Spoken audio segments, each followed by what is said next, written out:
Today we will do the worksheet number 49 and this is for the new chapter Heredity and Evolution. Okay, very important chapter और very interesting भी है. क्यों?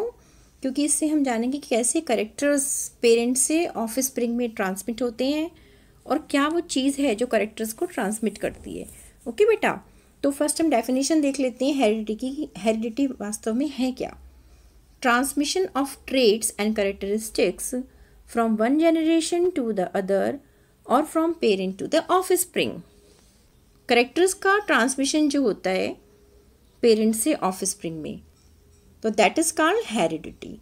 ठीक है, अब heredity तो है, लेकिन हम देखते हैं कहीं कहीं पर वेरिएशंस भी आते हैं. तो ये वेरिएशंस क्या होते हैं? The differences between the characters और traits among the individuals of the same species are called variations. जो डिफरेंसेस मिलते हैं, माना सपोज आप देखिए कि एक ही अगर पेरेंट के बच्चे हैं लेकिन उनमें डिफरेंसेस होंगे. क्यों होते हैं? क्योंकि हम यहाँ पर देखेंगे कैसे ट्रांसमिट होते हैं करेक्टर, तो वहाँ पर डिफरेंसेस कैसे आते हैं. तो उन डिफरेंसेस को हम कहते हैं वेरिएशंस. ओके, अब हम मेन चीज़ क्या है, इसके लिए हमें पहले बेसिक यूनिट हमें जाननी है कि करेक्टर कैसे ट्रांसमिट होते हैं. तो हमें सेल के स्ट्रक्चर पर जाना होगा. सेल से हमें मिलेंगे न्यूक्लियस, न्यूक्लियस को से हम जानेंगे chromosome, then we will come to the gene और द डीएनए. ओके, तो पहले हम थोड़ा सा स्टडी कर लेते हैं कि in eukaryotic cells genetic material is present in the nucleus in the chromosome. ठीक है, क्रोमोसोम्स, अब ये नाम आपने भी पहले भी पढ़ा है और ये बहुत इंपॉर्टेंट ध्यान देने वाली बात होती है यहाँ पर कि क्रोमोसोम्स क्या हैं. Chromosomes are thread-like structures which carry genetic information from one generation to another. यहाँ पे आप देखते हैं ये सेल है और सेल में ये न्यूक्लियस सेंटर वाला, और न्यूक्लियस में मटेरियल पड़ा हुआ है ग्रीन कलर का. ये मटेरियल इसको एनलार्ज करके दिखाया है तो ये हमें ऐसे दिखेगा, and this is what chromosome. और इसमें आप देखेंगे कि दो, ये देखिए इसमें दो थ्रेड लाइक स्ट्रक्चर, इसको एनलार्ज करके दिखाया है तो ये हमें मिलता है जीन का स्ट्रक्चर. मीन्स ये डीएनए पे जीन्स प्रेजेंट होते हैं. ओके, तो यहाँ पर chromosomes are made up of DNA and protein. They play a vital role in cell division, heredity, variations, mutations, repair and regeneration. क्या प्ले करते हैं इंपॉर्टेंट रोल? क्रोमोसोम्स, क्योंकि क्रोमोसोम्स डीएनए और प्रोटीन्स के बने हैं और इन्हीं से ही सारी हेरिडिटी, वेरिएशंस, म्यूटेशन सब इससे ही होता है.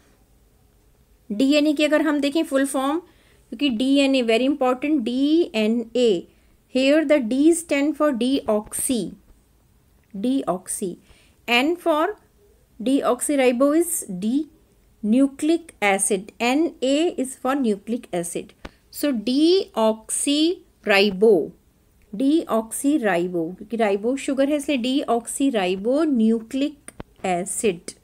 क्लियर? ये नाम आपको याद रखना है, ये इंपॉर्टेंट है क्योंकि यही हेरिडिटी मटेरियल होता है ह्यूमंस में, ऑलमोस्ट अदर ऑर्गेनिजम्स में. Okay, nearly every cell in a person body has the same DNA.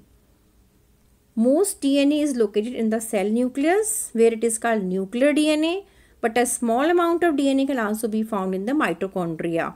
ये आपने पहले पढ़ा था कि कौन सा ऐसा ऑर्गेनल है सेल का जिसमें अपना डीएनए होता है, तो mitochondria. A trait is a specific characteristic of an organism. Trait क्या है? वो गुण, जिसे कहते हैं स्पेसिफिक करेक्टर. किसी भी ऑर्गेनिज्म का वो ट्रेट होता है, और traits can be determined by genes और द एनवायरनमेंट और more commonly by interactions between them. किसी भी पर्सन में उसकी क्या ट्रेट है, कैसे चेंज हुई, ये जीन्स पे डिपेंड करेगा और जो एनवायरनमेंट की इंटरेक्शंस हैं उस पर डिपेंड करेगा. कई बार म्यूटेशंस हो जाते हैं, चेंजेस आ जाते हैं. ओके, तो जीन्स को हमने बार बार जाना कि जीन्स क्या है, वेरी इंपॉर्टेंट, इसको लर्न कर लेना. Genes are basic and function unit of heredity. एक नंबर में genes made our DNA structure.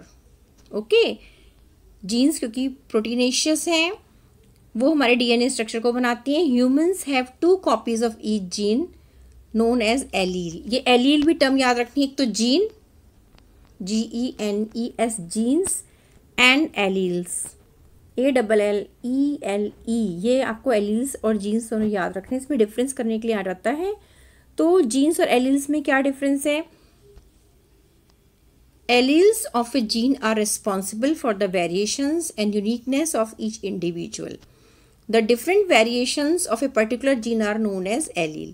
दो यहाँ पर हैं जीन के स्ट्रक्चर में, आप देखेंगे क्रोमोसोम में आपके पास 2 स्ट्रैंड है, ठीक है। 2 कॉपीज ऑफ ईच जीन, हर एक ह्यूमन के अंदर 2 कॉपीज होती हैं हर एक जीन की, एक उसको मदर से मिलती है, एक फादर से, तो ईच इसकी कॉपी जो होगी वो एलील होगी। ओके, तो ये आपको ध्यान रखना है, जीन और एलील्स क्या होते हैं। क्लियर? अब एक पिक्चर आप देखिए, उससे और क्लियर हो जाएगा। Yes, look at this picture. इसमें साइटोप्लाज्म, ये स्ट्रक्चर है सेल का, एनिमल सेल।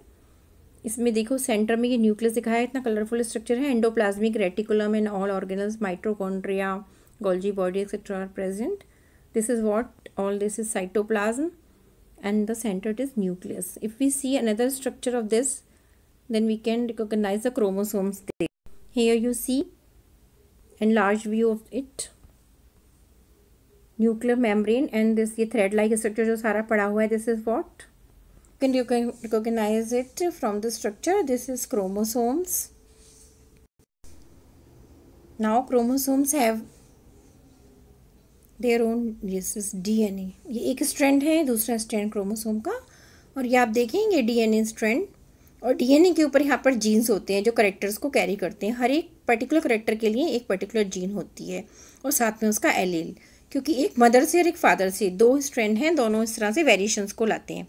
ओके बेटा, now it is clear, you can recognise genes and you can also make out the difference between genes and allele.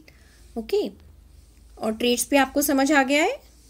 अब हम next video में आपके किस तरह से वेरिएशंस आते हैं, ओके, ये हम डिस्कस कर लेंगे बेटा। क्वेश्चन आंसर इतना आप इसको ध्यान से, basics, heredity, variations and all these name, chromosomes, DNA, genes and allele, इसको रिवाइज कर लेना। थैंक यू बेटा।